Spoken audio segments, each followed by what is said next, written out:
No, it's not me. I said that. Gaff, wait, I can't do all this for the 150 and then you go, no, you're right. To watch back, you know MJ, MJ documentary, JB's documentary.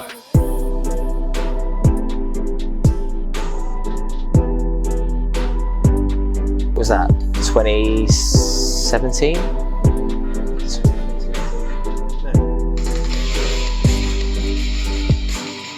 White kit. Only one I knew was Jamie and Ross. Can't remember what day I come. It was just a loan deal stuff. Yeah, hadn't played at Swindon at all. Well, for about a month, 6 weeks. And then first game straight in at Aldershot. And then first win a long time later.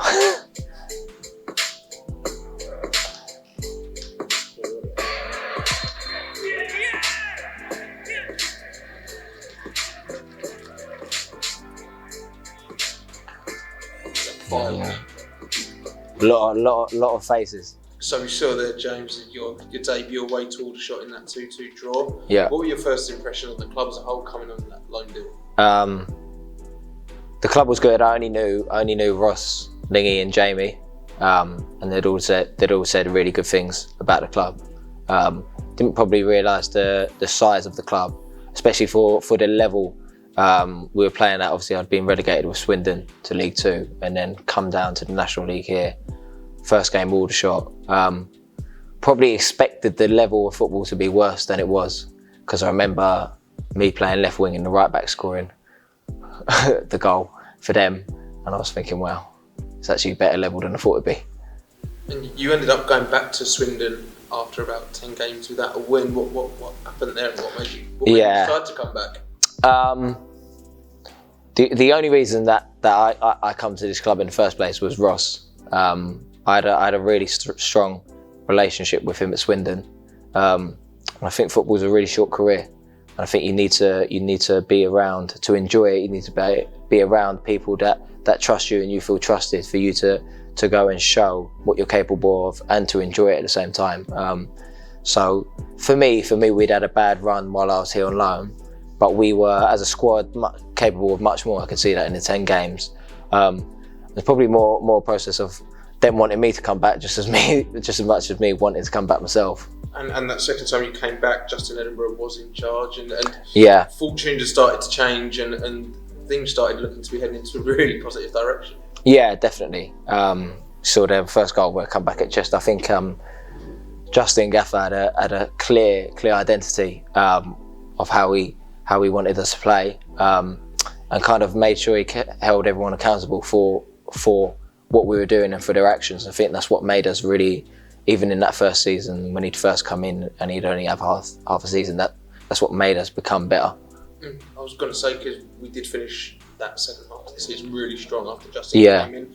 Could you sense that something special was coming? And obviously the next season was something special. Yeah, definitely. I think I've had a few managers. I think Justin Gaffer is definitely the best band manager I've ever had, ever come across. His man management skills. I think it's hard when you're in football full time to balance making everyone happy, because obviously not everyone can play. You've got a big squad, and to keep the harmony in the squad is a very important part of having a good season.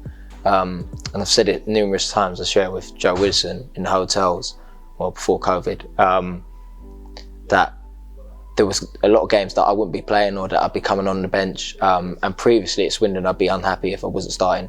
And I said, I could be not playing here and he would still make you feel like the most important person at the club, the most important player to him. And I think that skill in itself made the group together.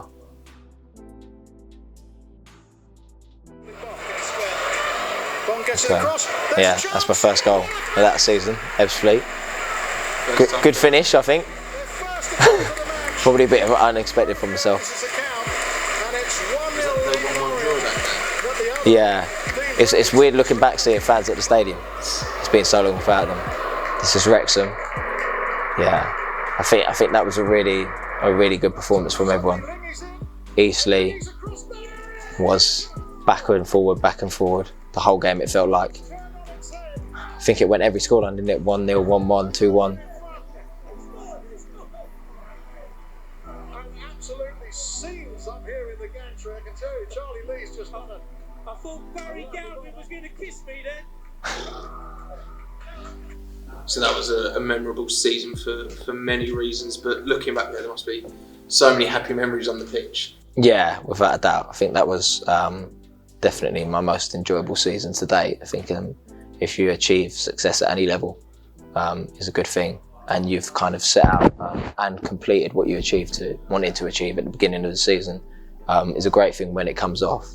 I think there was a lot of different highs and lows throughout that season, but I always felt we were really competitive with every team. Looking back at some of the games you saw there and some of the goals you scored, let's start with Wrexham. That was a very cheeky thing. Yeah, but Wrexham I'm pleased with. I thought it was a very good finish. That away game around that November time. Yeah. Really felt momentum was building then as well. Yeah, definitely. I think we always thought Wrexham were a strong team for that division, and to kind of the manner of the performance was really opened our eyes to how well we were doing that year, because I think we went away to them and we looked solid. We didn't look like we were ever going to lose that game, and we really took it to them. And I thought, it was a really well accomplished display. And you had to wait a little bit longer until your next league goal, and that came against Eastleigh. That was more towards the crunch end of the season, but yeah, it was goosebumps watching that there, and yeah, the way that game panned out, going behind twice. Yeah, that was like I said, that was a ping pong game back and forward. That was kind of that league in a nutshell. But yeah, to score the winner is always a nice feeling, whoever it's against. And as you say, it was ping pong, and it showed really the character of the whole squad that we've already touched on. But to pop up with the winner yourself, yeah, I think as a squad, no matter what the scoreline was, we always felt like we were in a game. We always felt like we could compete with anyone in that division. So regardless of the scoreline, didn't really change how we were playing. And I think that's an important thing when you have an identity, is to not go away and to believe in it. And I think that's what allowed us to come back a lot of times in that division. This is Braintree, like I said. That was a fantastic game. Yeah, that was a game that you just wanted it to finish. I don't think anyone had really any interest in the actual game itself. They just wanted the result. Did you feel it was pretty much wrapped up at that point anyway? Yeah, I think by that point, like I said, I think for me, Sutton away was a big performance. That was when I really believed that it was destined. And kind of Braintree was just a weight off the shoulders afterwards. Trying to look for my mum, because I know she ran in the crowd afterwards.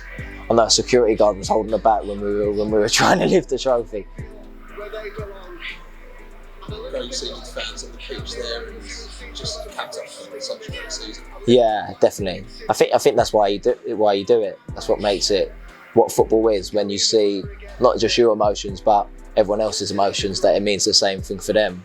Just taking a moment in the old dressing room. A lot of players that were here last Yeah, season, all the staff. all the football club. Give a shout out to Keaton Patel jumping around the change room. The tempo of the training, the desire of the players were coming back. The concentration levels that were at the start of the season were not there. It is Wembley, and that is the FA Trophy. Yeah. There was a big 3-week gap between the season, Yeah. the league, and then I think in all honesty, that was at a detriment to us. Was such a big gap between winning the league and playing at Wembley, which I think probably I don't want to make excuses, but that bigger gap when we'd felt the emotion of winning the league made it hard to completely focus on them winning a cup. they played Wembley the week before. Yeah, that was amazing. To play at Wembley in a competitive football match, regardless of what level, it is an amazing feeling. It's what you grow up wanting to achieve. And that day I was honestly like a kid, playing my dream. To play at Wembley, it's such a big stadium, to have all my family there. It was a great achievement. It was unfortunate we didn't win. Like I said, I think the 3 week between the end of the season and that was a big detriment to probably us. But yeah, it's a memory all the same.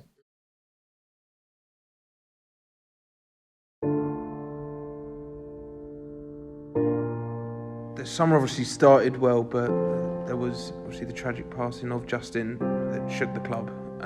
How hard was that to deal with, you personally and as a squad that had just achieved so much?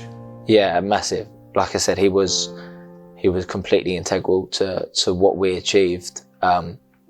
He was the person that everyone looked at in here. The way he ran the club, the way he gave us all accountability. He was someone that you could display any kind of emotion to. If it was an arm around the shoulder, if it was to have a rocket up your arse, he was that guy that could do anything. So that was a massive hit to all of us as a squad. Because like I said, it was something we'd all achieved together to get up back in the Football League, and for someone to not be able to be there when he was such a big part of it is a sad thing for all of us. And it kind of epitomises that life goes on, unfortunately, even when a lot of us didn't want it to go on. I'm guessing it's something that still is in your mind at times, even now, two years on nearly. Yeah. Time passes, and the longer time goes on, I think you just remember the good stuff. You kind of maybe don't think as much. Obviously, the first few months you're thinking about it every day, and as time passes, you think about it less. But you never stop remembering him or thinking about it. Sometimes me and Joe, we have conversations about that season all the time. So yeah, he's someone that will always be in our thoughts. How tough was it, obviously knowing that you had League Two football waiting for you in the August, ready to prepare for, and then being hit with that? How hard was that? That was difficult.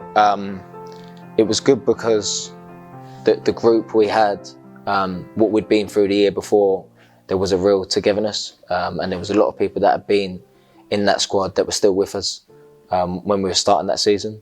But like I said, it was hard because you know the season's coming, but really you don't want it to come. That's the only way I can really describe it. You're not ready for it to start without somebody that you wanted to start it with.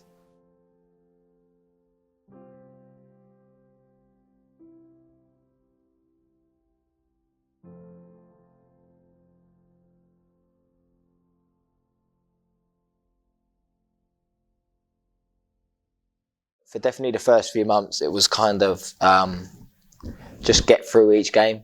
You weren't really.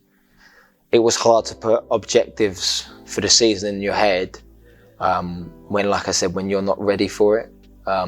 So I think the first few months it was a weird experience because you probably didn't allow yourself to enjoy, or you weren't enjoying it. Not to allow yourself, you weren't enjoying what should have been an enjoyable experience, being back in the Football League. We saw a couple of your goals there. That Northampton one, I think Matty Harrold was playing centre defence in midfield, the Perlo role. A great goal, and we could see the glimpses of, a good outfit being able to challenge in League Two. Yeah. I think, like I said, we're that squad. We were always capable of competing in that level. I can safely say, the through ball was better than the goal itself. But yeah, we were always competitive. We always had a squad capable of competing against all the teams in this division. But yeah, it was just really, really mixed emotions. And it was a strange season for many reasons. It feels as though it was about 3 years ago, but obviously the season being called off because of COVID. Yeah. And again, it felt as though when the season was called off, that felt as though when we did start to win games and pick up some momentum. How did you find that period of? That was our shortest season because of COVID. The amount of games we played, it felt like the longest season of my life because of everything, because of the numerous things that went on in that time. What I will say is, I think by the end of that season, when we had to stop playing, was when we started to find a bit of form, a bit of momentum, and when we were probably able to focus more on football than other issues.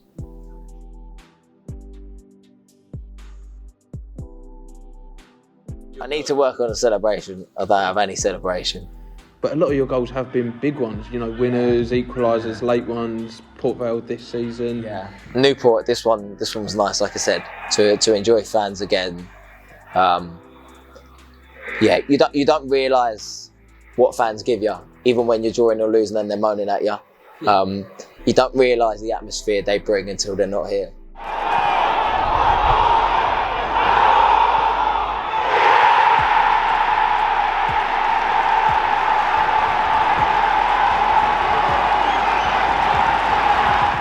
Six points from Port Vale and Newport thanks to your late strikes. I mean, would you call yourself a big game player?